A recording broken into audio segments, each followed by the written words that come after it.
Hi everybody, నమస్కారం. మనం పరమహంస యోగానంద ఒక యోగి ఆత్మకథ తెలుగు ఆడియో బుక్లో చాప్టర్ 2 అధ్యాయం 2 కంటిన్యూ చేస్తున్నాము. మా అమ్మ మరణం విచిత్రమైన రక్షరేఖు అనే చాప్టర్ 2, ఇది అధ్యాయం 2. ఇందులో వచ్చేసి మా అమ్మకున్న కోరికల్లోకెల్లా పెద్దది మా అన్నయ్యకి పెళ్లి చేసేయాలన్నది.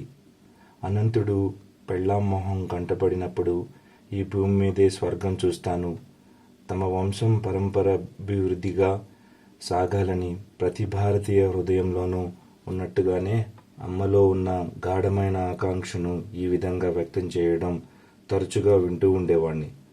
అనంతుడి పెళ్లికి నిశ్చయతాంబూలాలు పుచ్చుకునే నాటికి నేను 11 ఏళ్ల వాణ్ణి. అమ్మ కలకత్తాలో ఉండి పెళ్లి ఏర్పాట్లన్నీ సంతోషంగా చేయిస్తోంది. నాన్నగారు నేను మట్టికే ఉత్తర భారతదేశంలో ఉన్న బరైలీలోని మా ఇంట్లో ఉండిపోయాం. లాహోర్లో 2 సంవత్సరాలు పనిచేశాక నాన్నగారిని బరైలీ బదిలీ చేశారు. అంతకుముందు మా అక్కలిద్దరికీ, రమకి ఉమకి పెళ్ళిళ్ళైనప్పుడే చూశాను వివాహ వైభవం. కానీ అనంతుడు ఇంటికి పెద్ద కొడుకు కావడం వల్ల ఈ పెళ్లికి తలపెట్టిన ఏర్పాట్లు భారీ ఎత్తున సాగుతున్నాయి. రోజు ఎక్కడెక్కడి నుంచో వచ్చే చుట్టాలెంతోమంది. అమ్మ కలకత్తాలో స్వాగతమిస్తోంది.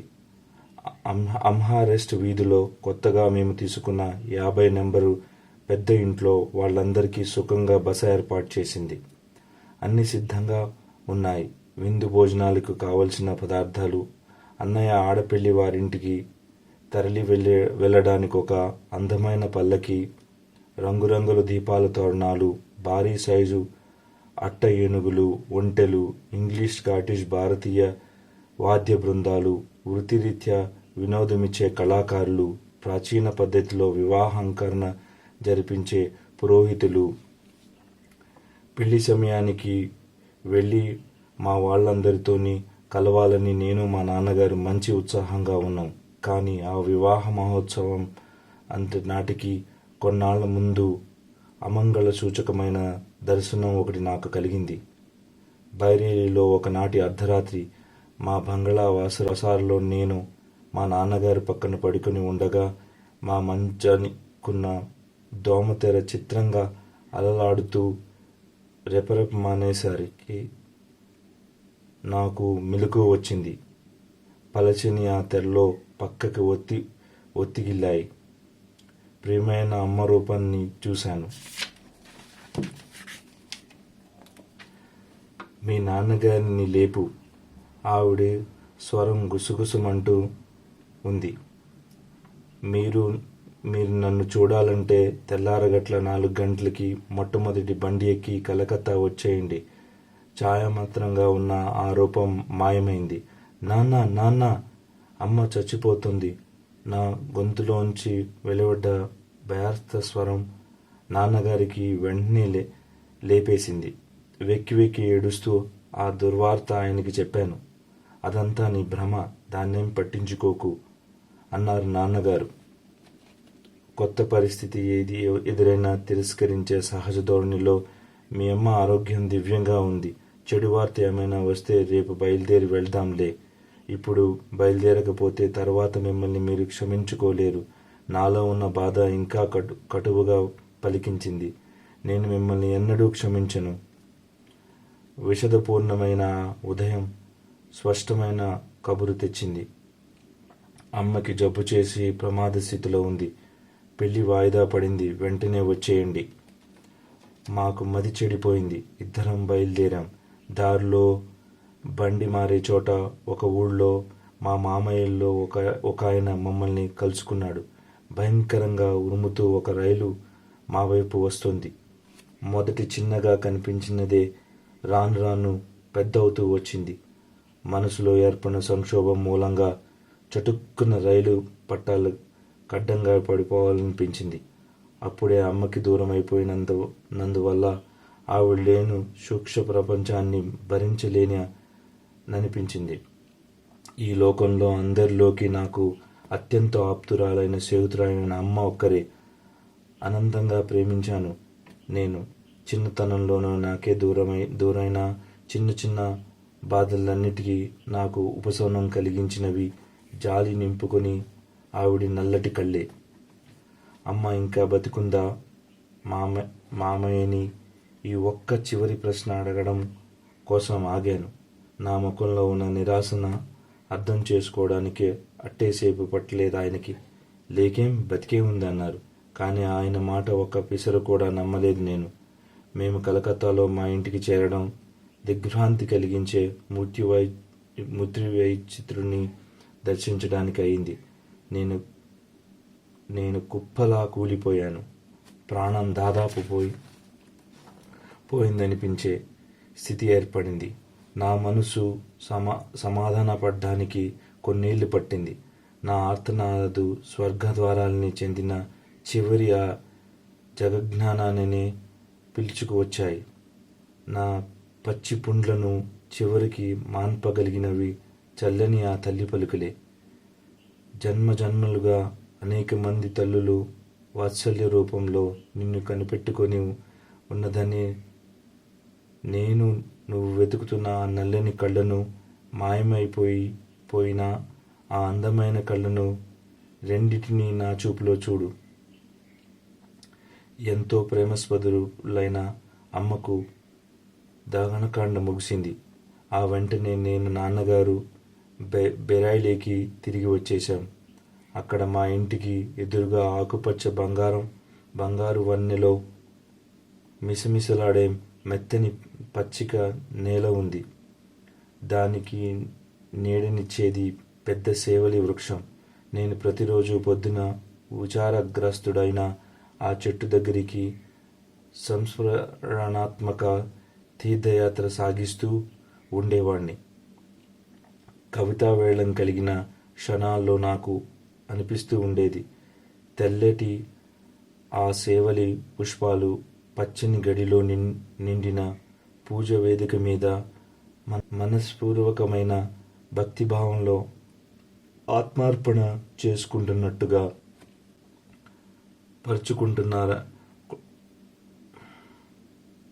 పరుచుకుంటున్నాయని నా కన్నీటి బిందువులు మంచు కణాలతో కలిసిపోతూ ఉండగా ఉషస్సులోంచి బయలువెరుతున్న మరోలోకపు చిత్రమైన కాంతిని తరచూ గమనిస్తూ ఉండేవాణ్ణి. భగవంతుని కోసం తీవ్రమైన ఆకాంక్ష కలిగినందువల్ల ఏర్పడిన గాఢమైన వేదన నన్ను బాధిస్తూ ఉండేది. హిమాలయాలు నన్ను బలంగా దగ్గరికి లాక్కుంటూ ఉన్నట్టు అనిపించేది. ఒక్కసారి మా చుట్టం ఒక ఆయన పవిత్రమైన ఆ కొండ ప్రాంతాల్లో యాత్ర ముగించుకొని బైరేలీలో మమ్మల్ని చూడ్డానికి వచ్చాడు. ఉన్నత పర్వత శ్రేణులు నివసించే ఏగుల్ని గురించి, స్వాముల్ని గురించి ఆయన చెప్పిన కథలు ఎంతో ఆసక్తిగా విన్నాను. హిమాలయాల్లోకి పారిపోదాం. ఒకరోజు బైరేలీలో మా ఇంటి యజమాని చిన్న కొడుకు ద్వారకా ప్రసాద్తో అన్నాను నేను. కానీ నా మాటలకు అతనికి నా మీద సానుభూతి లేకపోయింది. నాన్నగారిని చూడ్డానికి అంత క్రితమే అక్కడికి వచ్చిన అన్నయ్యను నా సంగతి చెప్పేశాడు. అయితే అనంతు అన్నయ్య ఏదో కుర్రనాగన్న వేసుకున్న అసాధ్యమైన పథకమని తేలికగా తీసుకోకుండా నన్ను అదే పనిగా వెక్కిరించడం మొదలుపెట్టాడు.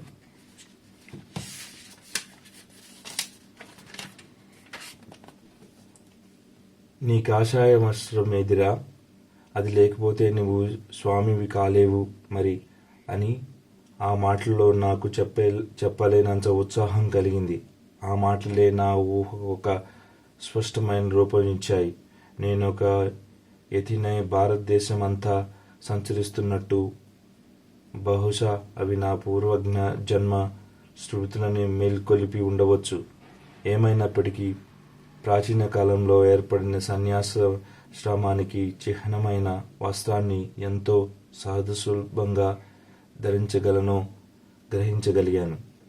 ఒకరోజు పొద్దున ద్వారకతో కబుర్లు చెబుతూ ఉంటే కొండమీంచి మంచుబండ అతివేగంగా దిగజారుతున్న మాదిరిగా భగవంతుడి మీద నాకు ప్రేమానుభూతి కలిగింది. ఆ తర్వాత నా నోట వెలువడిన వాగ్దారణ అతడు కొంత మట్టుకే అలంకరించాడు. కానీ నేను మాత్రం నా మాటల్ని గుండె నిండిగా వింటున్నాను. ఆ వాళ్ళ మధ్యాహ్నం నేను హిమాలయాలు పాద ప్రదేశంలో ఉన్న నైనిటాల్ వైపు పారిపోయాను. అనంతుడు పంతం పట్టి నన్ను తన్నుకొచ్చాడు. నేను విచారంగా బైరేలీకి తిరిగి రావాల్సి వచ్చింది. మా వాళ్ళు నాకు అనుమతించిన యాత్రల్లా పొద్దుటి పూట మామూలుగా ఆ సేవలి చెట్టు దగ్గరికి వెళ్ళడం మట్టుకే. నేను పోగొట్టుకున్న ఇద్దరు తల్లుల కోసం, ఒకరు మానవ రూపంలో ఉన్నవారు, మరొకరు దేవతా రూపంలో ఉన్నవారు. నా గుండె వలవల ఏడ్చింది. అమ్మ మరణంతో కుటుంబంలో ఏర్పడ్డ వెలితి పూడ్చలేనిది. తర్వాత జీవించిన 40 ఏళ్లలోని నాన్నగారు మళ్ళీ పెళ్లి చేసుకోలేదు.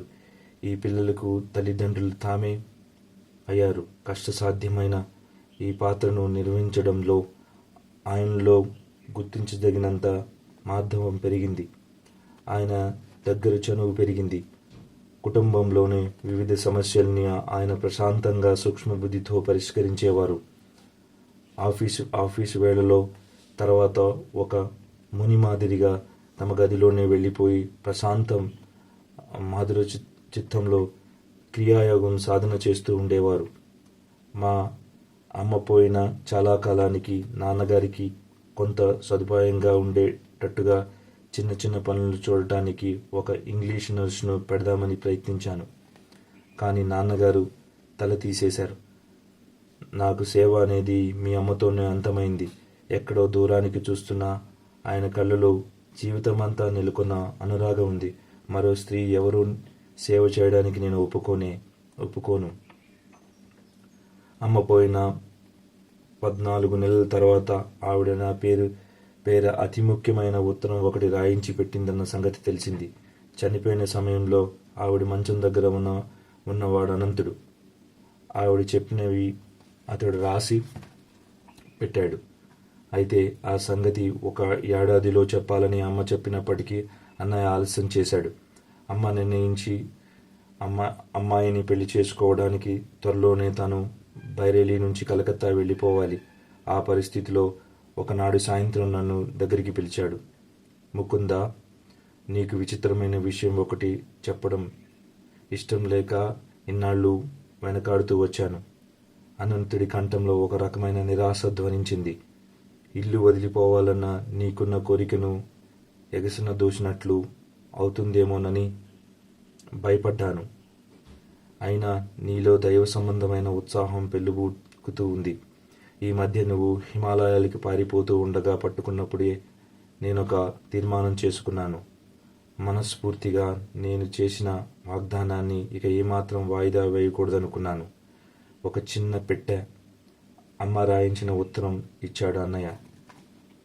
నాయనా ముకుందా, నేను చెప్పే ఈ మాటలే నీకు నా చివరి దివాన కావాలి అంది అమ్మ. నువ్వు పుట్టిన తర్వాత జరిగిన అద్భుత విషయాలు కొన్ని నీకు చెప్పవలసిన సమయం ఇప్పుడు వచ్చింది. నువ్వు పసిపాపిడిగా నా చేతిలో ఉన్నప్పుడే నీకు నిర్ణయమైన జీవిత మార్గమేదో మొట్టమొదటిసారిగా నాకు తెలిసింది. అప్పుడు నిన్ను కాశీలో ఉన్న మా గురువు గారి ఇంటికి తీసుకుని వెళ్ళాను. అక్కడికి చేరిన శిష్యు సమూహానికి వెనుక నేను దాదాపు మరుగుపడి ఉన్నాను. గాఢమైన ధ్యానంలో మునిగి ఉన్న లహరి మహాశయుల్ని సరిగ్గా చూడలేకపోయాను కూడా. మహాగురువులు నిన్ను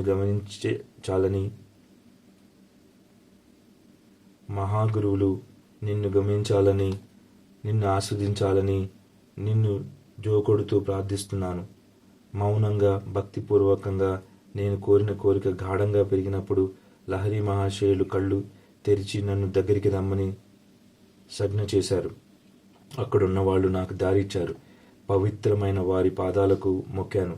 లహరి మహాశయులు నిన్ను ఒళ్ళో కూర్చోబెట్టుకొని ఆధ్యాత్మిక దీక్ష ఇస్తున్న విధంగా నీ నిదుడి మీద చేయి పెట్టారు. చిట్టి తల్లి, నీ కొడుకి యోగి అవుతాడమ్మా. ఆధ్యాత్మికమైన రైలింజను మాదిరిగా ఇతను ఎన్నో ఆత్మలను భగవత్ సన్నిధానాన్ని చేరుస్తాడు. సర్వసాక్షి అయిన గురుదేవులు నా రహస్య ప్రార్థనను మన్నించినందుకు నా గుండె సంతోషంలో ఎగిసిపడింది. నువ్వు పుట్టడానికి కొంతకాలం ముందు వారు నాకు చెప్పారు, నువ్వు వారి మార్గాన్ని అనుసరిస్తావని. తర్వాత నీకు ఒక మహా తేజస్సు కనిపించిన సంగతి నాకు మీ అక్క రమకి తెలుసు. బాబు, నువ్వు మంచం మీద నిశ్చలంగా కూర్చుని ఉండటం పక్క గదిలోంచి మేము చూశాము. నీ చిన్నారి మొహం దగదగ వెలిగింది. నీ గొంతులోని భగవంతుని అన్వేషించడానికి హిమాలయాల్లోకి వెళ్ళిపోవాలని దృఢమైన నిశ్చయం ధ్వనించింది. నీ దారి లౌకికమైన ఆశలకి చాలా భిన్నంగా ఉంటుందన్న సంగతి వీటి వల్ల తెలుసుకున్నాను నాయనా. నా జీవితంలో జరిగిన వాటిలో అన్నిటికన్నా విలక్షణమైన సంఘటన ఒకటి దాన్ని మరీ రూఢి చేసింది. ఆ సంఘటనే ఈ అంతిమ సమయంలో నేను నీ ఉత్తర రాయించడానికి ప్రేరేపిస్తోంది. అదేమిటంటే, పంజాబ్లో ఒక సాధువుతో జరిగిన సంభాషణ. మనమందరం లాహోరోలో ఉంటుండే రోజుల్లో ఒకనాడు పొద్దున్న పనివాడొకడు నా గదిలోకి వచ్చి ఇలా చెప్పాడు, అమ్మగారు, విచిత్రమైన సాధువు ఒకడు వచ్చాడు. ముకుందుడి తల్లిని చూడాలని నేను అంటున్నాడు. ఎంతో సరళమైన ఈ మాటలే నాలో విగుడమైన తీగను దేన్నో మీటినట్లయింది. వెంటనే నేను ఆయన్ని కలుసుకోవడానికి వెళ్ళాను. ఆయన కాళ్లకు మొక్కుతూ, నా ఎదురుగా ఉన్న ఆయన నిజంగా దైవసాక్షాత్కారం పొందిన వాడేనని గ్రహించాను. అమ్మా, ఈ లోకంలో నువ్వుకి ఎంతో కాలం ఉండవన్న సంగతి నువ్వు తెలుసుకోవాలని మహాగురువులు కోరిక. మళ్ళీసారి జబ్బు చేసినప్పుడు నీకది ప్రాణాంతకమవుతుంది. తరువాత ఆయన మౌనం వహించారు. ఆ సమయంలో నాకేమీ భయం వేయకపోగా ఒక గొప్ప ప్రశాంతత అనుభవంలోకి వచ్చింది. చివరికి మళ్ళీ ఇలా అన్నాడు ఆయన, ఒక వెండి రక్ష రేకును నువ్వు జాగ్రత్తగా దాచాలి. అది నీకు ఈరోజు ఇవ్వను. నా మాటలో నిజం నీకు తెలియడానికి ఆ రేపు నువ్వు ధ్యానం చేసుకునే సమయంలో దానంతట అదే నీ చేతిలో రూపుగడుతుంది. నువ్వు చనిపోయే ముందు ఆ రక్షరేఖను 1 ఏడాది పాటు దాచి ఉంచమని నీ పెద్ద కొడుకు అనంతుడితో చెప్పి ఆ తర్వాత దాన్ని నీ రెండో కొడుకు చేతికిమని తప్పకుండా చెప్పాలి. ఆ రక్షరేఖ అర్థమేమిటో మహాగురువుల ద్వారా ముకుందుడికి తెలుస్తుంది. అతడు ఈ ప్రపంచకమైన ఆశలన్నిటినీ విడిచిపెట్టేసి ఈశ్వరుని కోసం గాఢంగా అన్వేషణ ఆరంభించే సమయంలో అతని చేతికి అది అందాలి.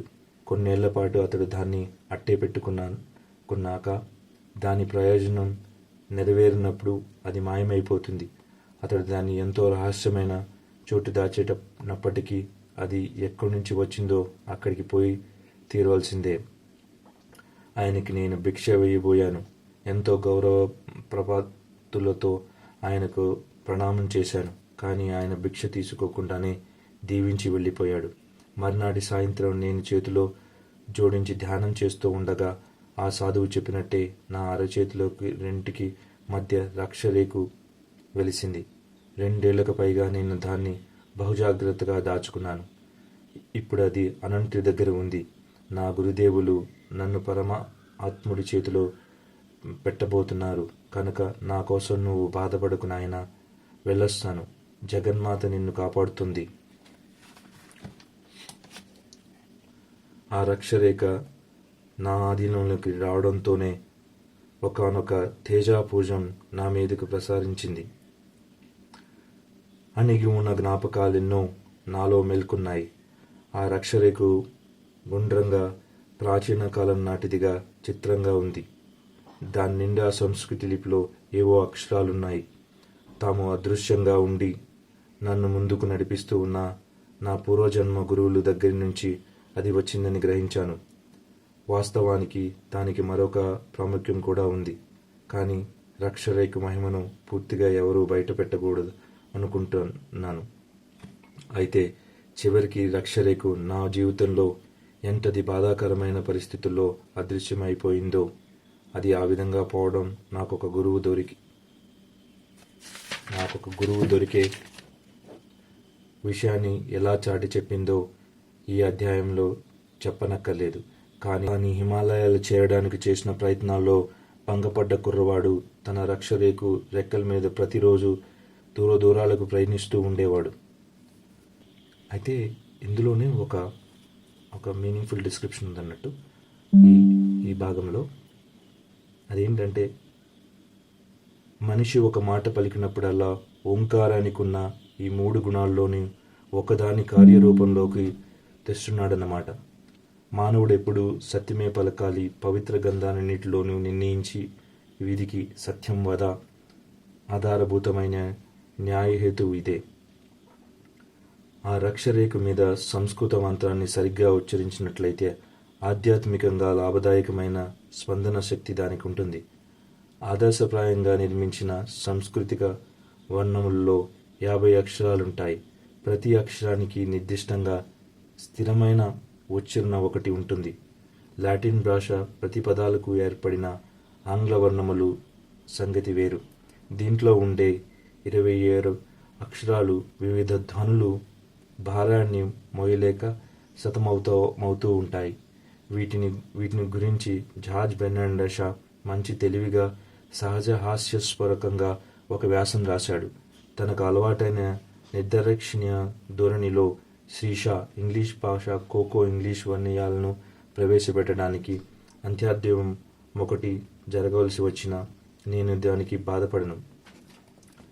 42 అక్షరాలు కొత్త వర్ణములు చేపట్టడానికి కోరాడు. ఆ మాదిరిగా వర్ణములు పరిపూర్ణత విషయంలో సంస్కృతి వర్ణములు చేరువుగా వస్తుంది. సంస్కృతి వర్ణంలో 50 అక్షరాలు ఉండడం వల్ల ఉచ్చారణలో తప్పులు రానివ్వదు. సింధులోయ బయల్పడిన కొన్ని సీళ్లు మూలంగా సంస్కృత వర్ణములకు భారతదేశం సెమిటిక్ మూలము నుంచి ఎరువు తెచ్చుకుంది అంటూ కొందరు పండితులు ఇప్పుడు చేస్తున్న వాదనని విడిచిపెట్టట్టు చేయడం జరిగింది. మొహంజోదారో హరప్పాలలో ఇటీవల బయలుపడిన కొన్ని గొప్ప హైందవ నగరాలు కేవలం ఉజ్జాయింపుగా ఊహించడానికి మాత్రమే వీణ యుగానికి మనల్ని తీసుకుపోగా మహత్తర సంస్కృతి కోకదానికి భారత భూమిలో పూర్వచరిత్ర ఒకటి ఉండాలి అని సాక్ష్యం ఇస్తున్నాయి. ఈ భూమి మీద నాగరిక మానవుడికి మహోజ్వలమైన ప్రాచీన చరిత్ర ఉందని హిందూవాదం నిజమైనట్లయితే ప్రపంచంలో అత్యంత ప్రాచీనమైన సంస్కృతి భాష, అత్యంత పరిపూర్ణమైన భాష ఎందుకైందో వివరించడానికి వీలవుతుంది. ఏషియాటిక్ సొసైటీ వ్యవస్థాపకుడు సర్ విలియం జోన్స్ ఇలా అంటాడు: సంస్కృతి భాషకు దాని ప్రాచీనత విషయం ఏమైనా ఒక అద్భుతమైనది. ఒక నిర్మక్రమ ముందు అది గ్రీకు భాష కంటే పరిపూర్ణమైనది, లాటిన్ కంటే విస్తీర్ణమైనది, ఈ రెండిటి కంటే ప్రశాప్తంగా పరిష్కృతమైనది.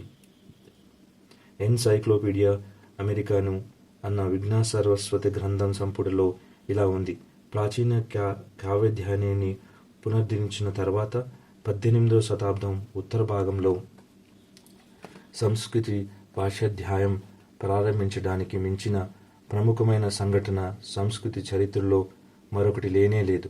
భాషాశాస్త్రం, తులనాత్మక వ్యాకరణం, తులనాత్మక పురాణకథ శాస్త్రం, మతశాస్త్రం అన్న వాటి ఉనికికే ఆధారభూతమైనది.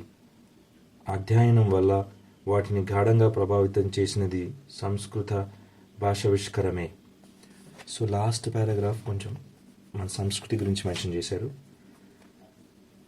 ఇక్కడితో మన ఒక యోగి ఆత్మకథ బుక్లో 2వ అధ్యాయం మా అమ్మ మరణం విచిత్రమైన రక్షరేఖ గురించి, పరమహంస గారి అమ్మ మరణం గురించి ఈ చాప్టర్ అయిపోయింది అన్నట్టు. రేపు మనం అధ్యాయం 3 చదువుకుందాం. Thank you very much. నమస్తే.